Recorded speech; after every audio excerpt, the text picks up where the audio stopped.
Hi everyone, welcome to my new Noob to Pro series in Tribal Wars. And well, I've decided to do this because well, for multiple reasons.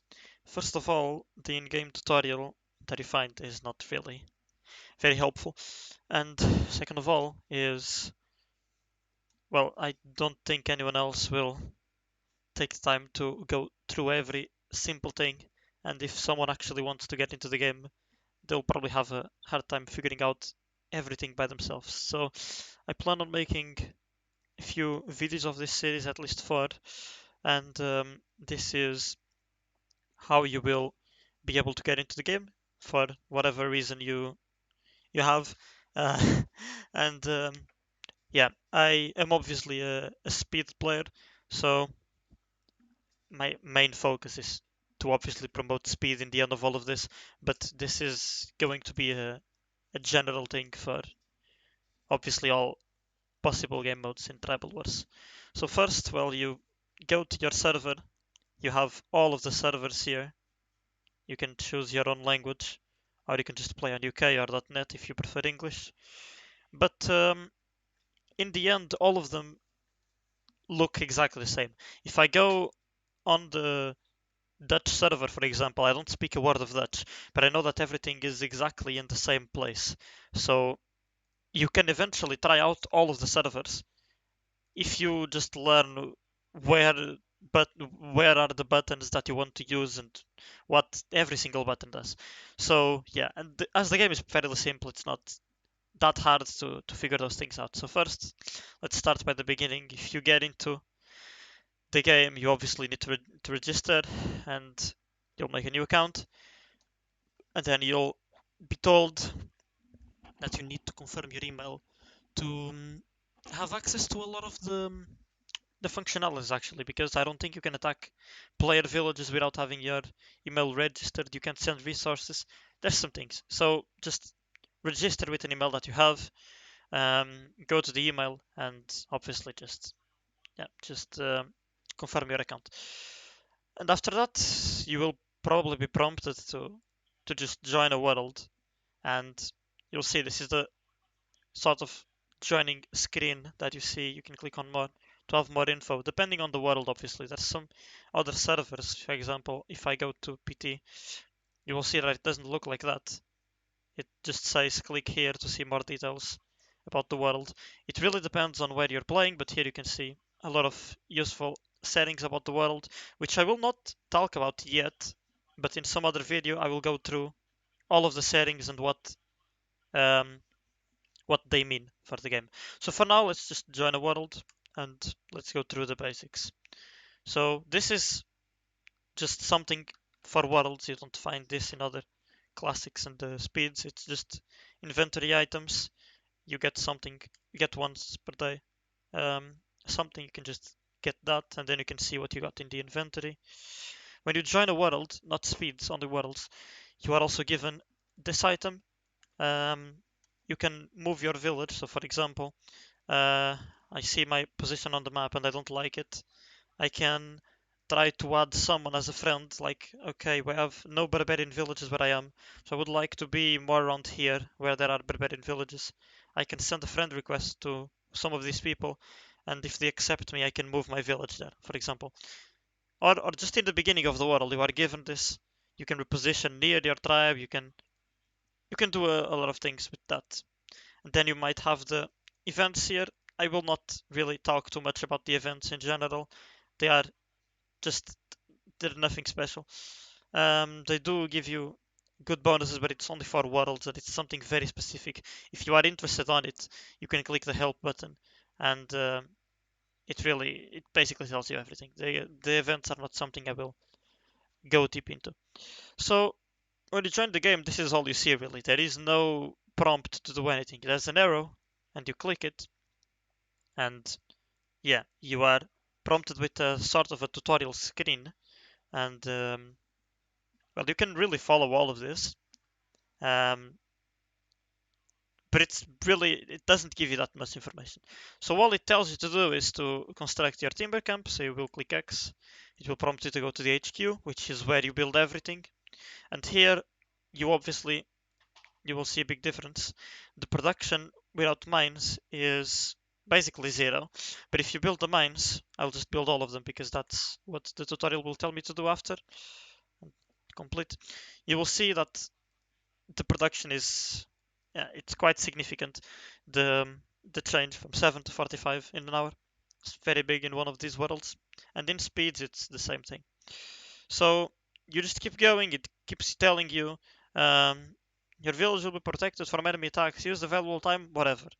We don't really care about that. You just sort of keep building things, and it realistically doesn't tell you that much. It tells you this is useful, but I will talk about all of that, and we will not take that much of a look at this. Um, so first of all, what I want to go through is obviously the buildings, because let's just click this so that the tutorial doesn't. Yeah. Right. Okay. Um, can I please stop the tutorial from? Sorry. Let me just speed run through the tutorial. This. This. Need to claim more. Cool.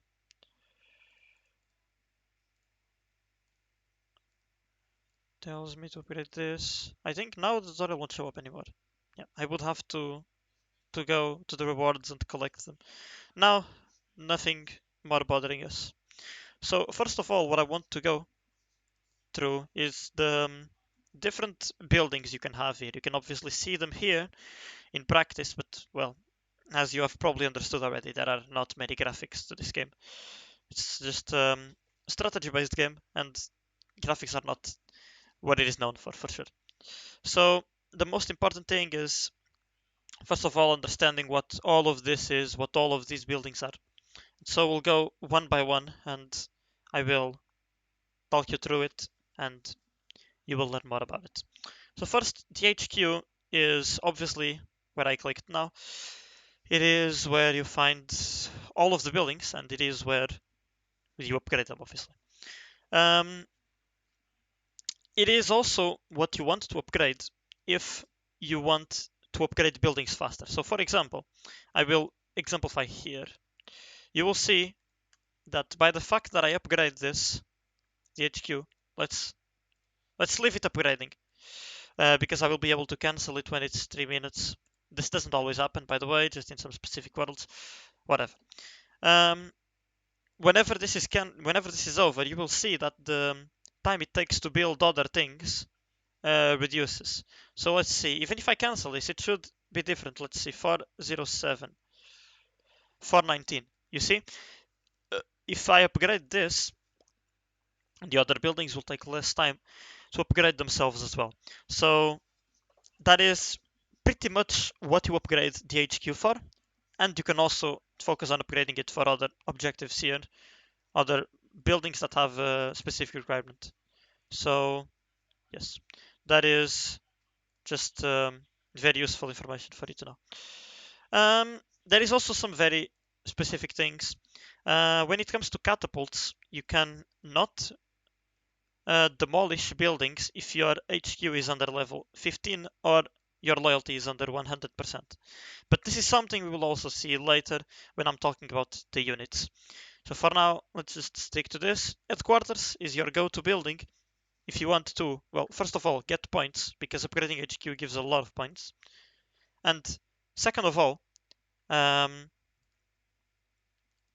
it is also what you want to upgrade if you want things to take less time to build. So if you have seen me play some speed round or something like that, one of my other videos, you will see that early on I will focus a lot on my headquarters, because the earlier I build it, the faster building everything else will be. So yeah, it's just removing an amount of time that you would have to like sit through. Imagine you just upgrade your headquarters to 20 and then you want to upgrade the entire village. It would take more time than if you were to upgrade your headquarters to 31st and then upgrade the entire village. It's only a matter of efficiency in terms of builds, and eventually later on I will get to that as well when we go deeper into talking about the game. So second thing we have here is the barracks. This is where you build the simplest units really. You will find spear fighters, swordsmen, axemen, and archers. Archers may or may not be activated, and this is something we will also look at when I talk about the settings. And the most important thing for you to know here is that these three are defensive units: archers, swords, and spear fighters. And axes are the offensive unit. But you can really see in depth what that means if you click on it and you get the info page. For example, you can see that the spear fighters are specifically good against cavalry. So if you are thinking you are getting attacked by horses, you can focus on spear fighters. And this is also um, something that I will talk about more later when I talk about just the game strategy itself. But for now, what I need you to know is spear fighters are a defensive unit. They do not have much offensive strength, as you can see. You don't use them as offensive units ever. Swords are a bit different. They have a bit more offensive strength. They are a bit more of a viable unit in terms of everything. But if you go compare the price, you can see that there is a very big difference. Here it's only 10 iron, and here it's 70 iron. It's quite a big difference because, okay, sure, if you make one, it's not a big deal. But if you start making a lot of them, you will see that, first of all, swords take more time to be produced. And second of all, they also cost more iron, and you will also be using iron for building cavalry. That's pretty much where you want to put most of your iron into. But for now, let's just look at things simple as they are. As you can see, 25 offensive strength. This one 40 offensive strength. It's the basic offensive unit in the barracks, and as you can see, it doesn't defend. So if you are being attacked, you obviously do not want to defend with these units. The archers are another just defensive unit all around. It is a pretty good unit, probably the best defensive unit in general. But there is one unit that counters archers, that are the cavalry with archers. Um, they are very weak against that type of unit here. Only 5 defense. So now we have seen everything in the barracks. The logic is the same as the HQ. If you upgrade the barracks, your production of units will also be lowered. The time it takes to produce. So let's see now. We take 7 minutes 0 wait to produce a spear. If I upgrade it, let's see how long we take. Thank you, missions. 6 minutes 44. So if you want to produce more units, obviously what you want to focus on is to upgrade the, um, the barracks. And that is what you will see a lot of better players do, because it's obviously units and troops that win battles and not upgrading your village. So then we know pretty much everything about the barracks, and then we go on to the rally point. The rally point is where you can have an overview on what's happening with your village in general. You can see your units that you have inside of your village here, and you can see troops.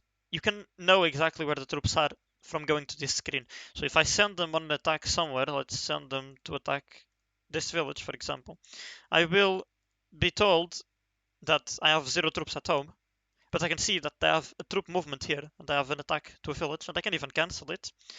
And I can see this from the normal screen as well.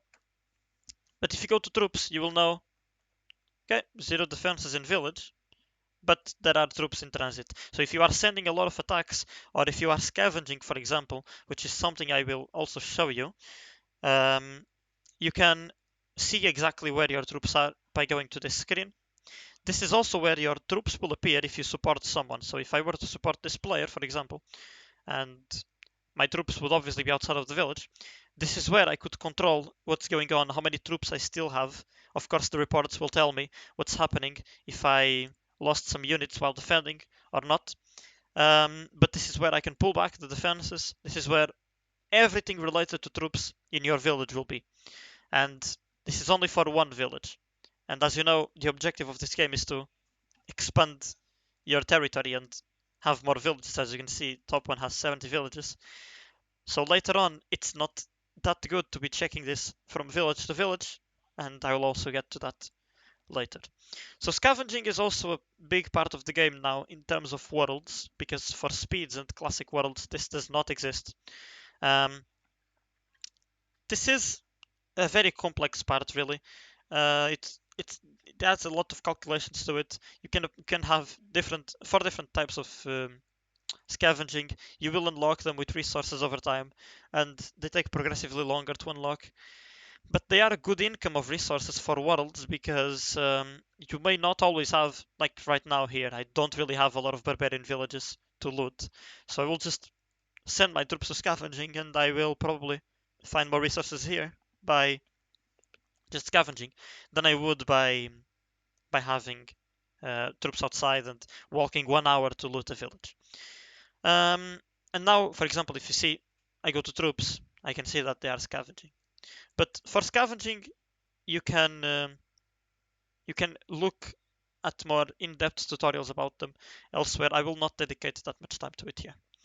Mass scavenging is just the same thing, but for multiple villages, obviously. The simulator is a very important thing.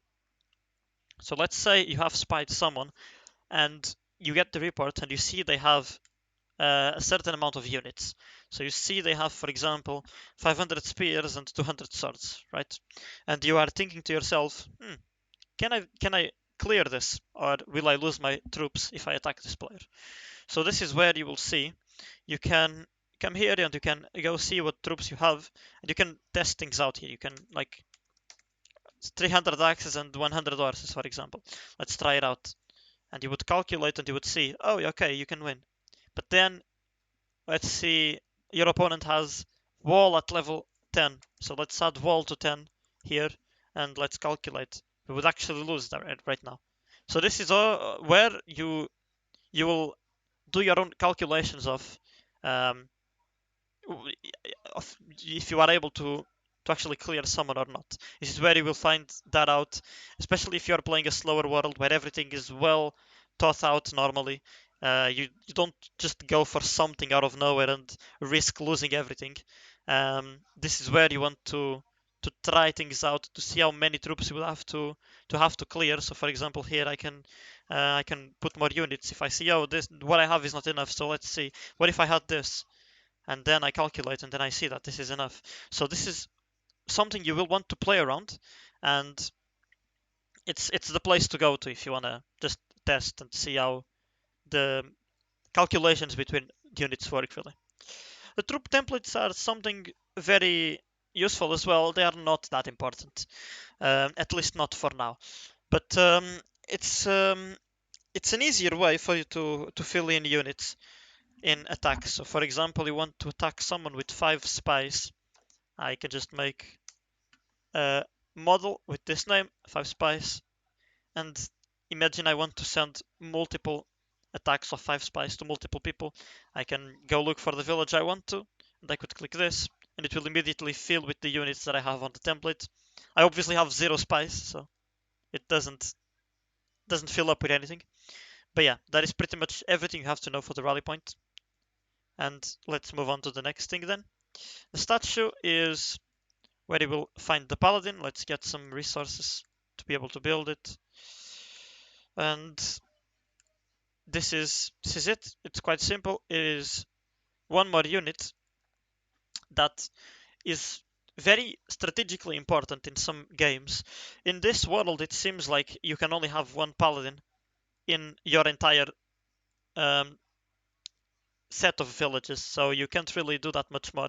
But there may be other worlds where the Paladin is done in a different system, and it's called, I think, the book system because you upgrade your Paladin with the books. I will show you this right now. Let's see if this world has the Paladin upgrades with books. Yes, it does. You can see that here the overview is completely different. Here it's a simple overview. I click to recruit and I have to wait. Here I do this. I can see the time to recruit, but I can finish instantly once for free. So this is the modern Paladin overview, and you can see that here you have upgradable things, and these are books that you may get. Let's see here if I got any. Yeah, this one, for example, I will use it. And you will see that this will have an impact on my resource production. You see, improve resource production in the Paladin stationed village. Current is this, and each skill level upgrade, I will get more resource production. And this also exists for defense, more swordsman defense power, more um, axeman attack power, and from there on, there are a lot of skills here. And over time, you will be able to upgrade your paladin just by having it at home and upgrading things, or by attacking with the paladin, and that's how you will get experience. You can get more info about that here as well. I will not spend that much time looking at it. But the most basic information about the paladin is that if you are supporting someone with whatever units it may be, the paladin is going to replace any unit by itself. So even if you are supporting someone with a unit that is heavier, um, the heavier units are the workshop units. I will talk about them later. And if you are attacking, if you are using any workshop units, even if you do that, and if you send the support with a paladin, the time will be replaced by the paladin time. And the travel time of the paladin is one of the fastest in the game. So you can see here the speed 13 minutes per field. Let's compare it to a spear, for example, 24 minutes. It's like 2 times more. So if I were to support someone, let's say this person was in my tribe and I would like to help him, I would support him. And if I want troops to get there faster, I will send my support with the paladin, because that is the fastest way for you to get troops to someone as support. As an attacker, it doesn't work that way. The paladin does not replace the the attack times. So then the statue is gone over. Let's look at the market. Let's upgrade the market here as well, and let's look at it. The market is, well, it's obviously the market. There really is not much better of an explanation for this here. You can create offers. You can imagine if you have 1000 iron and you have like zero of the other ones. You can create one offer to give like 200 iron for 200 clay, for example. And then you can go in the trade and you can see all of the trades from everyone. I'm not finding any sort of trade from anyone, which is strange. There are like no trades on this market. But yes, this is where you would find the trades. It gets to a point in the game where you don't really care about the trades, because it's not like many people will accept it. For example, imagine you are this person. You can just trade within your own villages and see, oh, okay, in this village I need more of a resource. In this village I need more of another, and you just adjust that. So trade is not really that important. Something that is important though is the premium exchange. This is where you will be able to buy resources by the in-game coin really, which are the premium points, and I will talk about that in some other episode. But for now, all I need you to know about this is a bit pay to win, but this is also where you can get your premium points for free. So if you want to play a speed round, for example, you will learn later on that it is important to have features like the premium account or the loot assistant, and for you to get the premium, you can use the premium exchange, and that is how you are able to play without wasting a single euro or dollar, whatever. Any real life money in this game, really. You you can play this game for free, and yeah, you just have to understand how the market works and how to to exchange the resources. And I will talk about that later on. But this is pretty much everything you have to know for the market. The offers are not that significant. You can also send resources freely to people with that tool. Sometimes you can't, but like here in the map, I can click here in the send resources. I can do this, and see I can't trade yet. There is a block so that people don't just join with new accounts and send resources to themselves. Um, and yeah, But in speeds, most of the times you will not find this block, which is really good because it obviously allows you to play with a teammate and to help them if they are struggling or if they need help. So that's all for the market. It's not the most relevant thing. It has some impact in the game and in the game strategy overall, especially in the sprint if you are interested in speeds, which is something I will talk about later as well. But for now, this is all I need you to know. The timber camp, the clay pit, and the iron mine are, well, what produces the resources in your village. So there are various ways for you to get an income of resources, as you saw. You can scavenge to get resources. You can um, attack a village to loot what it has and get the resources to your village instead. And yeah, there's those options. I will exemplify this here in a speed round because it's easier for you to see. I will just quickly recruit some units and let's leave them recruiting and then I will show you what I mean. And yes, there are those different ways of getting resources, but obviously the most consistent way will always be the mines. So the mines are just what you want to upgrade if you want a consistent income of resources. It obviously is a bit costly, and you are wasting you are putting resources on something that over time will not help you that much because you obviously don't get troops out of mines. You just get resources. But it's something good to invest on. It's like the HQ. Before upgrading something, you will upgrade the HQ to be able to consistently do it faster. But obviously, if you don't have the resources to do that, this is what you want to upgrade. But it also depends a lot on the situation. If there were a lot more barbarian villages, or if the world was faster, things like that, I would probably invest more in units because it gives me a better return. I can invest in units, and later on, I can use those units to attack people or defend myself. And pretty much, mines are just the stable income that you want to have some of, but you also, it really depends on what stage of the game you are on if you want to invest that much into mines. Because let's look at the speed, for example. Let's attack a barbarian village. So this is a speed round. As you saw in the world, it was like 1 hour and something, and here something takes 8 seconds. This is exactly why I play this. Okay, the barbarian village has upgraded the wall too much, so I won't be able to attack it without having losses, which is sad, but whatever. The point is that the mines in this world, where there are a lot more barbarian villages, um, way more potential for me to loot resources out of them.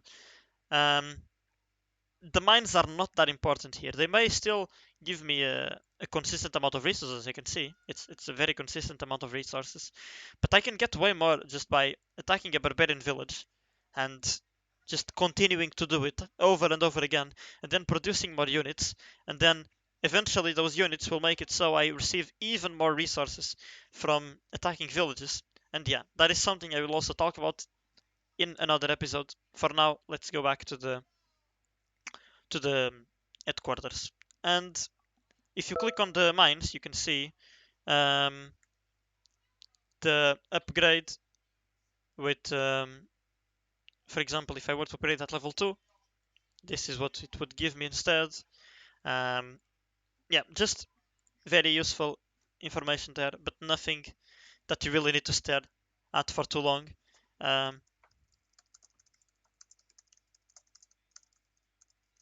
Sorry for distracting myself here. Um, it's not something you need to stare at for too long. So next thing is the farm. Um, a farm is one of the most important things in the game. You can get the militia out of here. It is something that gives you a certain amount of defense for a certain period of time, but it also reduces your production. This is not something that is that important either. But what you need to know about the farm, which is obviously what it is used for, is that this is the population limit that your village has. You can see here, up here, I have 107 occupied farmers out of 281. So I don't really have to worry about upgrading farm yet. But if I were to upgrade a lot of things, let's say here, I would just keep making units. I would continue to upgrade my village. And as you can see, this thing here is the number of farmers I am using every time I'm doing something. So I recruited 30 spear fighters, which means I used 30 farm spaces. So it will obviously get to a point where the farm numbers will be closer here, and if it is close, you just want to upgrade your farm. Because if you don't upgrade your farm, like as soon as it is getting close to being full, you'll slow yourself down, and this is not what you want to see. So it's very important to always have an eye on the farm, and yeah, that is pretty much it. Pretty much it for the farm. And so you go on to the warehouse. The warehouse is just where you store your resources. Nothing too complex. If you want to have more storage capacity, you will want to upgrade your warehouse. If you are at a point where you are being able to use the resources and never filling up your warehouse, then there really isn't much of a point to operating the warehouse because it doesn't give you anything else, right? It doesn't give you more resources, it doesn't give you more units. In practice, the warehouse is useless, but in reality, obviously, it will get to a point where upgrading things will cost more resources than just this, right? So you will eventually always need to operate the warehouse. The most important thing you need to know about the warehouse is you need to be efficient and not let the warehouse be full. So here, for example, in the speed round, as the production is quick and I'm not paying too much attention to it, the warehouse is full.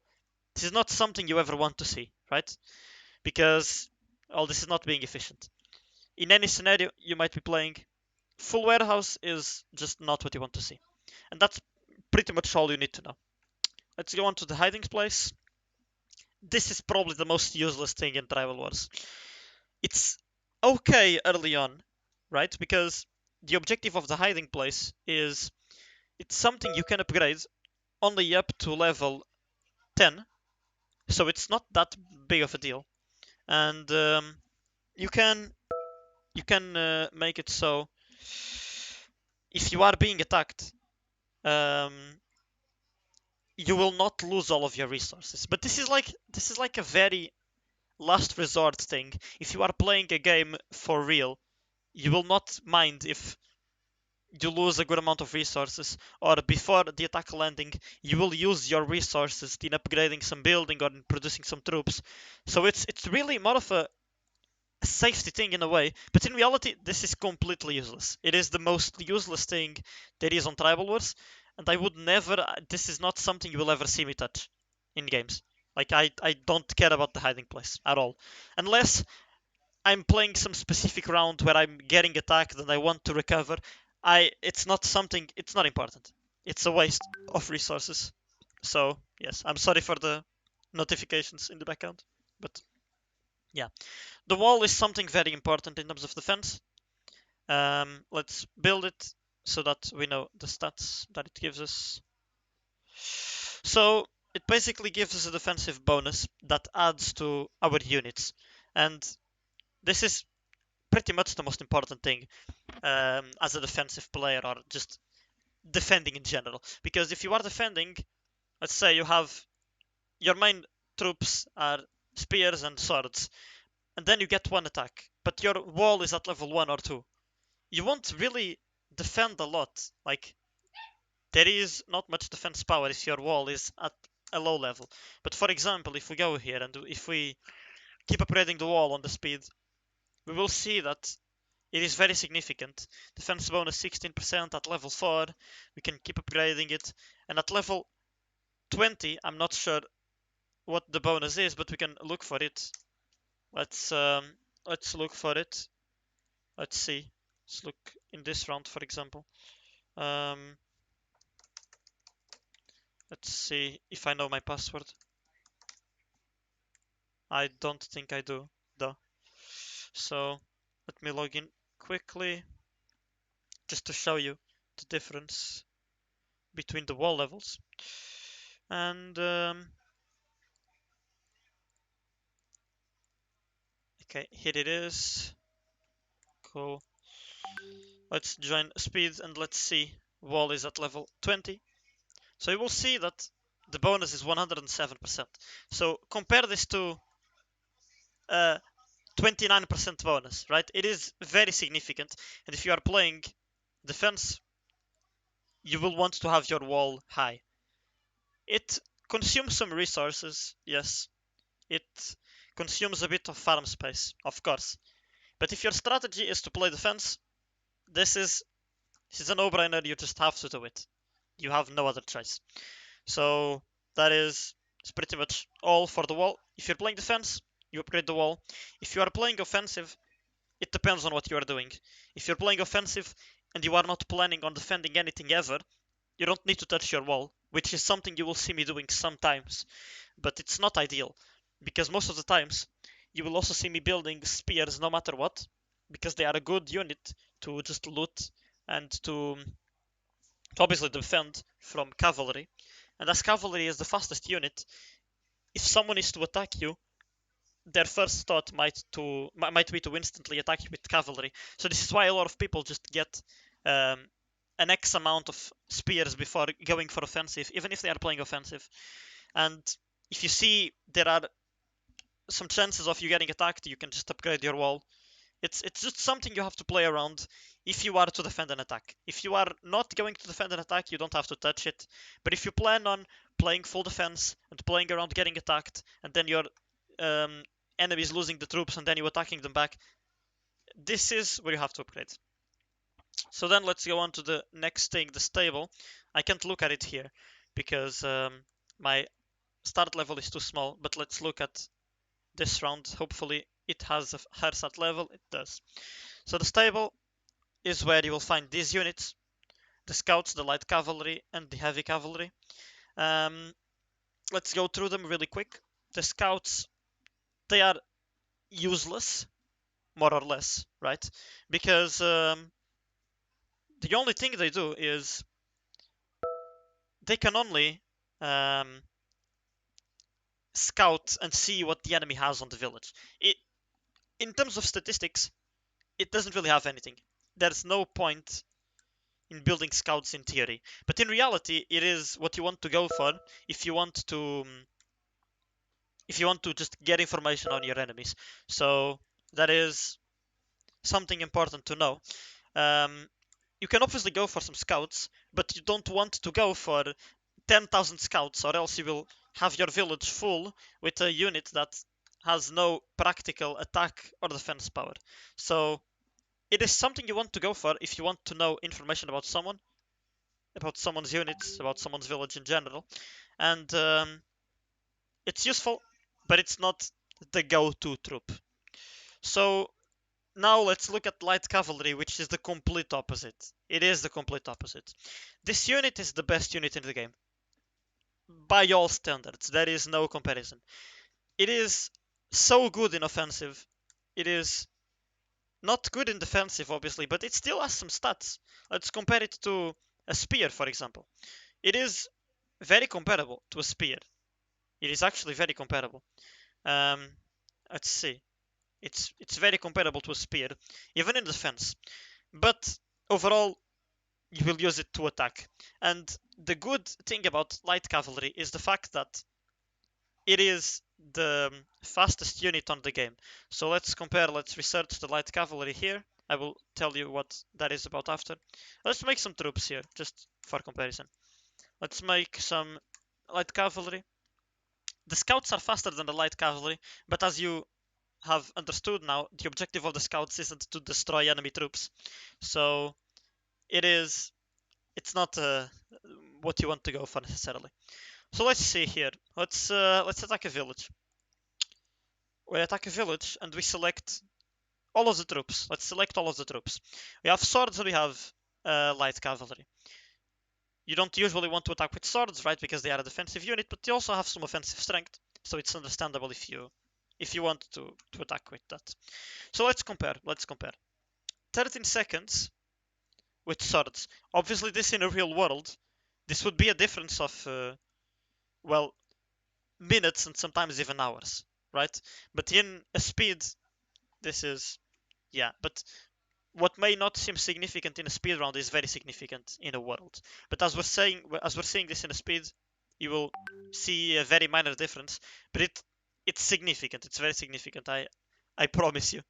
So 21 swords, even if you attack with just one, it is the same thing, because what matters is the heaviest unit. The heaviest unit on the attack will dictate the duration of the attack to a village. So let's clear out the swords. Let's send only Elcavs. Then you'll see the time has been reduced for less than half. This is why Elcavs are so important and so valuable. And as you can see, for looting terms, which is, well, attacking a village and obviously getting resources back. This is why you loot, you just attack a village to then get more resources back. Um, it is even better if you attack with Elcavs, because look, let's send all the infantry units I have. The looting capacity, the carrying capacity is only 700. And if I switch to the Elcavs, it's 1.6k. So by all standards, by offensive standards, the Elcavs are better than Viking than Axis. By looting standards, the Elcavs are better than any other unit at carrying capacity. They are just better. If you want to go with a looting strategy, so basically for speeds, and well, for classic worlds, and in worlds if you have a lot of barbarians nearby, whatever it may be, Elcavs are your unit. There is no escaping Elcavs. Whether you are playing offensive, defensive, it doesn't matter. You need Elcavs. Even if you are playing defensive, Elcavs will be what makes you not be stuck in just defensive units. So it's very useful, no matter what. And then let's go back to this and to the last unit in the stable. In some worlds like this one, you may have the other unit that is the cavalry with archers, but in this one that I'm showing you, it doesn't have it. And it's not the most significant thing, so I won't show you right now. But here you can see the heavy cavalry. It is also a very useful unit, but it is a bit slower than the light cavalry, and the carrying capacity is smaller. The carrying capacity here is 50, and in the light cavalry it's 80. And overall, it is way more efficient to build light cavalry, which are also known as Elcav, because just look at the price and look at the time that it takes and look at the consumption of farm. Light cavalry is just better in all standards. But obviously, if you want a defensive unit that is quick, because obviously until here, for defensive units, you need to rely on spear fighters and swordsmen and archers in the worlds with archers. Heavy cavalries are a good escape from that, because they are the horse. The horses in general just travel faster than the other units. So if you want to get defensive from one village to the other very quickly, you will want heavy cavalry. And you can obviously also use it as an offensive unit. Look, let's compare it. It even has more offensive strength than the Alcavs. But the reality is, they are not as fast. The carrying capacity is not as big, and they occupy more space in the village. And obviously, the requirements to get to it are different. You can see the requirements to research a unit. Here I have them because I'm playing a speed world and I start with a higher start. But in a normal world, if I go here, well, first of all, I don't even have what I have to build to research units. So that is something I will also get to soon. But yeah, the heavy cavalry is a very versatile unit. You can use it to defend and to attack. But in terms of carrying capacity, light cavalry is the winner compared to any other unit in the game. It's just light cavalry. You'll also notice that spears are not terrible at 25. Swords are not that worth at 15. But spears on themselves, they are way more likely to die than the light cavalry, because the light cavalry has more offensive power, obviously. So light cavalry is just the unit you want to go for. You want to go for at all times. It makes your um, looting attacks be way faster. It makes your offensive strength be way bigger. This is the unit you want to go for in any scenario, really. That's all you need to know about it. So now I've went through all of the units in the barracks, and in the stable, only workshop is remaining. Um, as you can see, I don't yet have all of the possible buildings in this world. I will have to upgrade my headquarters to 10, barracks to 5, and smithy to 5 to have the stable, the building that I just showed you, the horses. And the workshop is another one that has a condition. You need to have smithy at level 10, which is something I don't even have myself. I need to have the headquarters at 5 to have smithy. But what is so special about the workshop? Well, while other units are purely attacking units or defensive units, they do not have any impact on your village. Let's put it like that. In the smithy, and let's research these units, you will find the option to research them in the smithy, and in the workshop you will find them. And what do? The ram, the objective of the ram is to damage wall and reduce the effect of wall in the battle. It has basically no offensive strength and not many defensive stats either.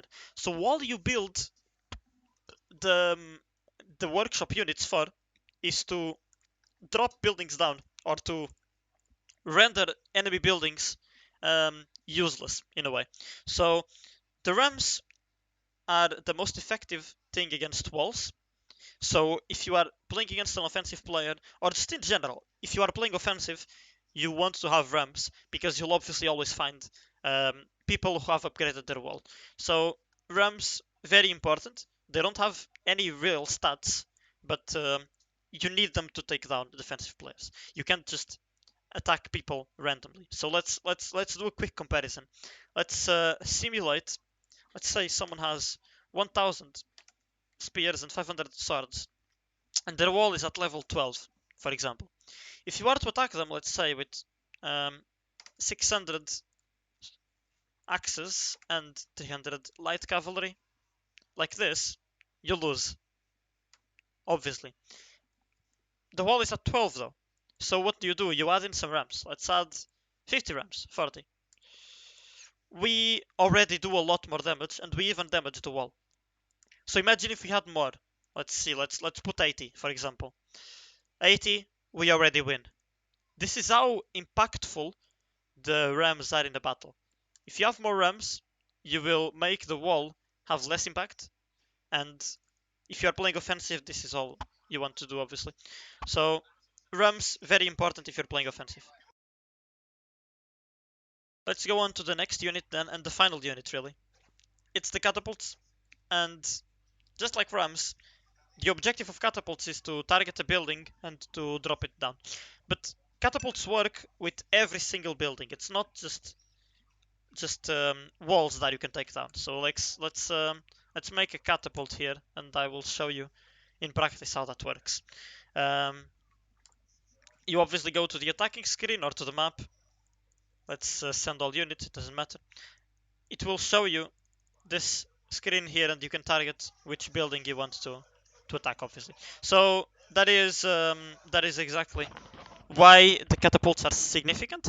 Because, for example, imagine you are playing against an opponent who is also offensive like you, and he just keeps dodging his troops all the time. You don't have a chance to catch them. What can you do? You can catapult his rally point, for example, and it makes it so he has to rebuild the rally point for him to be able to take the troops outside of his village. So that is something we use a lot in speeds, just spamming attacks with catapults to the rally point. But in general, you can also catapult other buildings if you want to make the potential growth of your opponent slower. You can catapult the headquarters, as I told you earlier. You can catapult, for example, the barracks if you want them to be slower at producing units. You can catapult the farm if you want them to not have enough space to continue building troops. That is very useful, by the way. If someone is dodging, you want to catapult their farm. And yeah, it's just a very useful unit all around.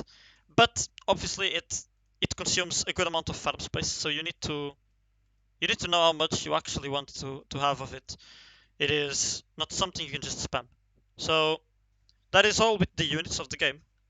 Then we have the Watchtower, which is not something significant at all, I would consider, because it's something that scans your incoming attacks, and it basically tells you whether an incoming attack has a lot of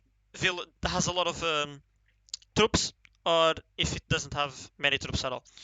It is important for these worlds, but some worlds don't have it. That's the first. It's just like the church. Not all the worlds have it, and it is not something useful for speedruns. So I'm not gonna talk too much about it. If you want to find more info about the Watchtower, you can probably find videos on it. You can probably go to the help tab here down here, and you can find more information about it. Then we have the most important thing about the game, the academy. This is what you use to expand your territory. This will take a bit of time here, but the academy screen is let's just Google it, academy tribal wars, just so it is faster. Images. This is the academy screen. It is a bit outdated. It looks differently now, but yeah. Basically, what you do here is you will make either coins or packets in this scenario, depending on the settings of the world. Mostly it is coins. Normally you don't really use the packet system. It's not very used anymore. But yes, as you can see here, how does it work? Each noble costs a specific amount of coins. So if you are doing the first noble ever, it will only cost 1 coin. If you are doing your second noble ever, it will cost 2 coins. If you are doing the third noble, 3 coins. That's how it works. And as you use the nobles to conquer other villages, your nobleman limit will obviously increase as you coin more coins. But as you conquer more villages, you will be using the noblemans, so you will be losing them and you can't remake them again. So it's basically the number of villages you have is in some way related to the number of nobleman limit you have here. So if I want to conquer a village, I need at least 1 nobleman.